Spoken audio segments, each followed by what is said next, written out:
Okay, so we're back again.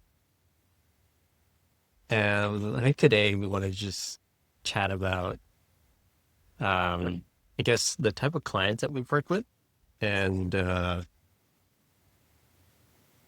think we'd like to share some of the sort of positive qualities over the course of the time that we've run the studio. I think like you can even extend past that, but I think working as a studio has its own sort of um, qualities to it because you're engaging directly with the client and not just a sort of middle person, the stakeholder inside a company. So yeah, like I think we'd kick off um, with that. So what are our ideal clients? And I think like deal like I think maybe we can start off with like what's really different about clients now, like especially who we work in. Because we work in sort of Web3, most of the clients are pretty small teams. So decision making is a lot faster and there's less sort of, uh, I think resistance like to move forward, right? Like they want to move fast. They want to move like they want things done pretty really quickly. And so proposals get approved really quickly and they don't necessarily have the same sort of consequences as the large company, right? Like you can make a mistake and it would be remedied really quickly. So, as an example, you might forget something um, that's part of, say, the flow or part of um, a deliverable that everyone just forgot about or overlooked. It wouldn't be like, oh, you sort of, they wouldn't make a big fuss about it. They would be like, okay, let's just fill that gap. And I think like, you know, a lot of the teams that we work with are exactly like that. They don't fuss over that and they don't focus on that aspect too heavily. Uh, the main thing is to get whatever it is they need done at the door as quickly as possible. I think on the branding side, I'll let you elaborate that on that more. But on the product side, we essentially we want like a working product as soon as possible so we can test it. And that's like sort of the thing that I tell everyone too. Like when we start a product, like an app or a dev, the main thing is like, let's just decide on something that's sort of reasonable based off of the information that we have at the time.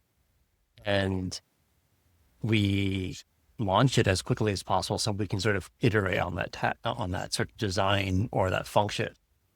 Um, yeah, like that's pretty much like I think how we operate and how most clients operate, in particular to the teams that we sort of have worked well with. But I don't think there is like a perfect client in all industries. But I think the difference in Web 2 and Web 3 are obviously some teams are bigger and some teams are smaller. Uh, I think in Web 3, sometimes the process usually is quicker, but also sometimes they don't know who makes all the decisions. So in that case, it's not always faster or you always get the best feedback.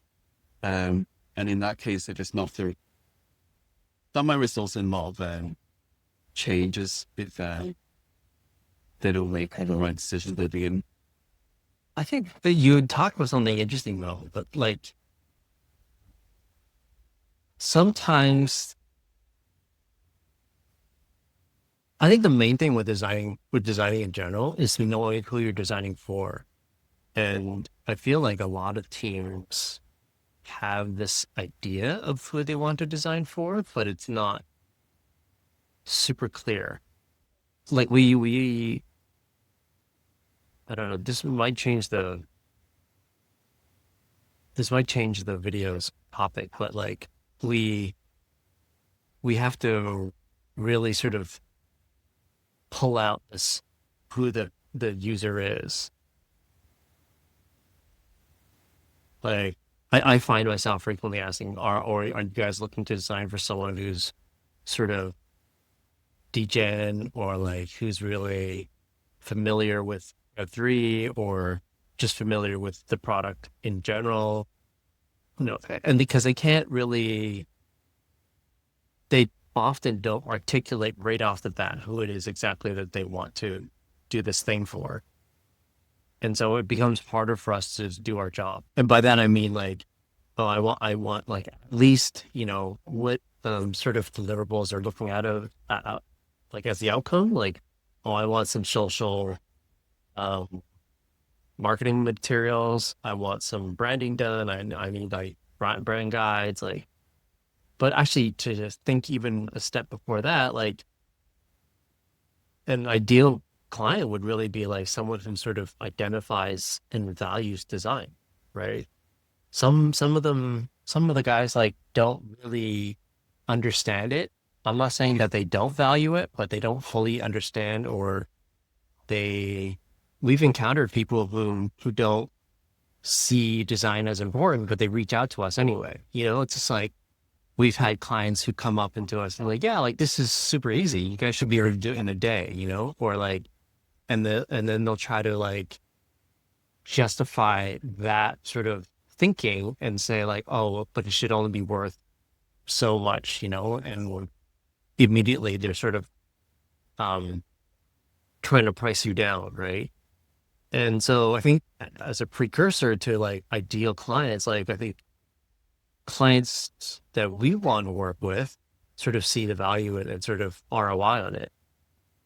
It may not be immediately uh, accessible, like in the sense where I quantify it per se, but at least they recognize, okay, companies like Apple have, or Airbnb or Facebook or any other FANG companies, like they've sort of invested and see the value in design, and um and they sort of directly link the department or the function with everything else that they do as part of their product or service. And so I think obviously it's on a much smaller scale with Web3 teams, but they all start somewhere, like how Facebook or Google or whatever started. Um, and I think like it's no different, right? Like in order for you to sort of scale up, in fact, like now that design has become more sort of widespread and sort of common and recognized as this important function within the company, like more teams should be sort of starting off on the right foot. Obviously, like there's different stages of where design should play a role in. And I think like that's kind of where we operate in. We operate for us, like we work with Web3 teams who are highly, highly pragmatic, and we deliver on very short time frames. Um, but yeah, like just going back to, this sort of idea of whether founding teams Web3 sort of identify and value design, like that's something that you know, that we've encountered where teams don't do that and they see it as something simple, versus some teams who immediately sort of say, yeah, like we want to bring you on board and work with you guys for like a good couple of months, like, at least half a year to even more. Um, and we've seen the benefits of that for them, right? Like, so in addition, like that's like the beginning of the conversation. But as like we work together more and more, like these clients who we've sort of, I guess, work well with, they they may not have like the same sort of traditional sort of frameworks of design. Like typical design is like, oh, I give you a product brief or a project brief and you sort of work to that brief and then you go off and do your thing. But in Web3, it's just like, oh, I need adapt. I need some branding or a logo even. It's just like a logo, actually, most of the time they say. and that's all they need. But our sort of conversations end up different, right? Especially on the branding side. How do you know when a client is a good client though? Or how do you know when they're not a bad one? Is it mainly because of how they price you or how they give you a short timeline? Like some of our recent clients have been quite good, right? But what is it that makes them think, okay, they appreciate this? I mean, everyone talks about like red flags and stuff. Like there's certain questions that people ask, but it doesn't always like, I think, equate to a bad client. Some people really just don't understand design in the way that we hope that they do.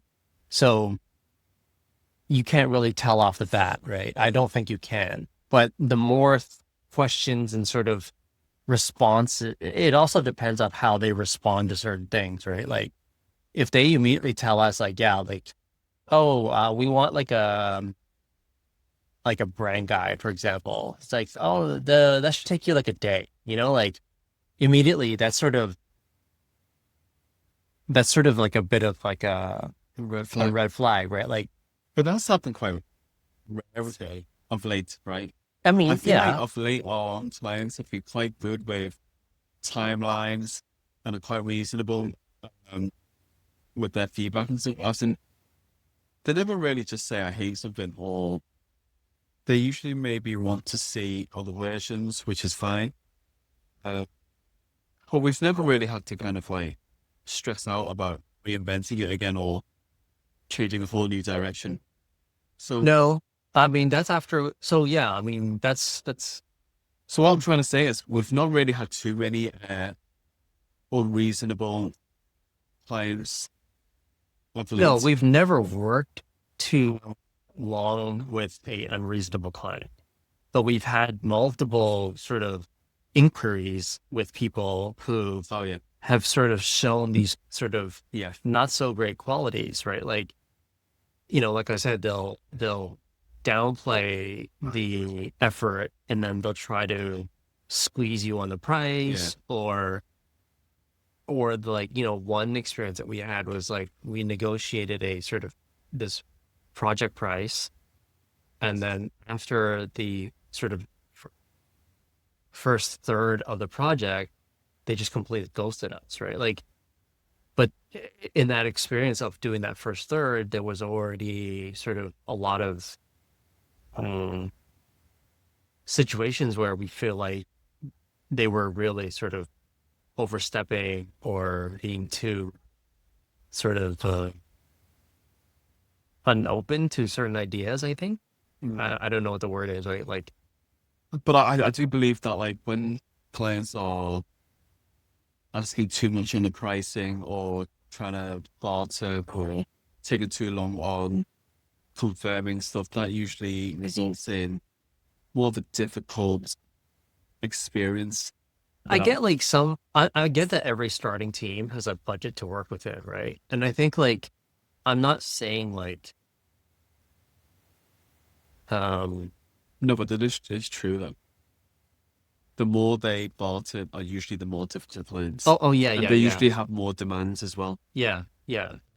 That's that's proven true to be more like we've seen that to be true more than once, right? Like, Yeah. one guy was asking us about seeing or contacting our existing clients directly before even having started to work with us, on top of trying to Yeah. negotiate a lower price, like that's happened. Again, like another one was like, yeah, like, oh, we need a DAP. Like, oh yeah, it should be really easy. Like these types of words or sort of descriptions that they use when sort of conversing with us, like, um, we Also, end up finding that they're not such easy people to work with. Right? but also think like there needs to be a bit of trust on both sides as well, right? Yeah, Because yeah. sometimes I feel like you just mentioned, they want to have referrals and stuff like that. But I feel like there needs to be a level of trust on both sides because we still don't know how they're gonna, what they like to work with. I'd like to sort of continue that part about trust. Like, can you expand on that more? I think it works both ways. How do we, what do we trust them by? Or it always seems like they need to trust us, right? Yeah. That seems to be the most cases in all design services, maybe, because maybe they're paying us, so they need to trust us. But like in our past, like, I mean, we've not been But that's too kind of, lucky, but we've but it not, kind of works like that though, right? Any service that you pay for, you, if you decide to go with them, you should basically are trusting them to do what you're paying them to do, right? And of all the clients that have ended up working with us, I don't think we've ever encountered a situation where they've said like our work was subpar to poor, right? Like that's never happened, right? but they would know that though, right? Or, unless they read our testimonials. That's why they're probably trying to get referrals, right? Not referrals. Well, Yeah, I referrals. guess, but like I think that's why we stress so much about like having a conversation with us at the beginning, right? Like um we want people to know, we're not like stuffy designers, we're pretty normal guys, we know our shit. Like I think we've been designing for a while. We've also been around Web3 for a while. Like I'm like deep in the trenches now. So um, I think like I know enough of Web3 to have like to hold a conversation at least with any sort of protocol that comes up, right? Like unless it's like something new like DeSci, for example, I might not know that because it's science based, but I think for the most part, like we have enough sort of experiences to at least on initial conversation to convey a sense of trust. And I think like that's what I feel that happens most frequently is like the people who we encounter as potential clients, they come with us and they don't trust us immediately. And that's fair, but like throughout the conversations, I sure hope that we can sort of express ourselves in a way that they can start feeling like we know what we're talking about. We're not out to like just run off with their money sort of thing. And I feel like most of the time the clients trust us pretty quick because we're pretty active on communications. It's like 24/7, like yeah, on that's true. Telegram. And we always like, I mean, we tell them that we try to integrate ourselves into their team. So that's why we're always reachable, whether that's a meeting per week or we always work async. So I feel like they trust us pretty much straight away. Because we are not the type where we just do the work and then we give you something to review after a week or two where they might feel like, oh, there's a bit of silence here. Um, and also, we also bounce ideas back and forth, iterate as we go. So that's why I think they could trust us pretty much straight away. Yeah, like the idea behind it, like we've sort of established or experienced enough of these sort of things that we can pick up on as part of the initial conversations that we have, either whether it's on Telegram or even on in person, help us build a picture of who they are even before sort of working. And uh, may sort of, exclude us from some work, but I think it saves us a lot of heartache because I mean we've gone through some experiences where we've had to do like gone through some pain, and it really wasn't like kind of worth it in the end. Um, but yeah, like I think the main thing is like we just want people to collaborate with, right? Like that's why we stress so much about actually now that we're talking about this, it's not really about the ideal client. It's like we're looking for an ideal team to work with as if we're part of their team. And that's like I think we mentioned this in the first video too, where our aim is to sort of embed ourselves in the team. And we truly try to do that so that, like you said, we work um, very closely with the team and we're always available for conversations on, chat apps like, Telegram or whatever. Uh, and that's sort of like you kind of want to work with really um well aligned people, like as if you're actually part of the team, right? Like you don't want to work with a bunch of jerks, is what I'm trying to say. Yeah, I mean, we value ourselves as good people, and we also want to work with good people. No, like I mean, so what if you were to actually have to say it in words, what is the ideal client? I feel like our ideal client was someone that would come to us and they will want us to kind of work on it from scratch. So obviously that's not always the case, but it's ideal for us if we could work on the brand, then we go on to the product and so on. It's just everything would be more cohesive, as in whole ecosystem would all look on brand and just allow us to work on kind of it as a whole. Well, I mean, but that's not always the case, all right? Like you can't always expect people to start from zero. Yeah, which just happens a lot of the It time happens a with us. lot, Yeah. yeah. But